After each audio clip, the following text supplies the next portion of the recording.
ზუსტად ეგ სიხარული რო აღნიშნე. ყველა ფერთან დაკავშირებით ეგრე უნდა ვიყოთ, აი საქმეზეც. საყვალო ცეკვა იქნება, აქტივობა იქნება სამსახური თუ არ ვიცი რა იქნება, რომ გიხარია მისვლა, ესე იგი ეგ არის, რაც შენს სხეულს ჭირდება და აი რომ მიდიხარ და ფეხები უკან გრჩება, ძალიან ჭკვიანია ჩვენი სხეული რა, იმაზე ჭკვიანი ვიდრე ჩვენ გონია რომ მიდიოდი მტკნარება,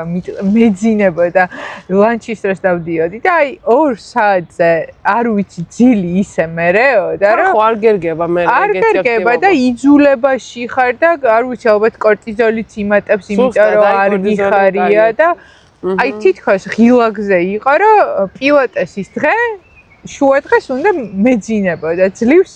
მიმქონდა სხეული რეპეტიციამდე როცა ეხა აქ 8 ნახევარზე მივდივარ და უკვე ჩემთვის შედარებით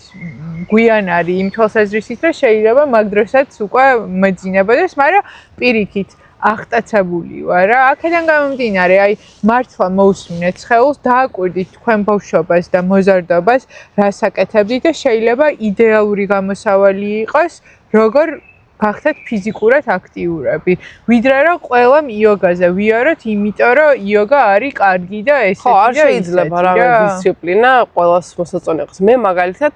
ჯიმში არ შემიძლია სიარული მკვდები ვჭკნები ვერც ერთხელ ვერ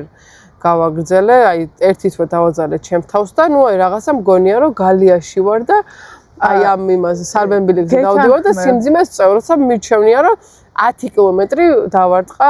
წრე, არ ვიცი, მზიურს იქნება თუ კუსტბაზე იქნება თუ სად. ანუ ბოდ ვიჯდე და მართლა გაწოლები გავაკეთო და სანამ მაგას გაიგებ რა არის საშენო, მე მგონი რომ უნდა მოსინჯო ყველაფერი და ეგეც კი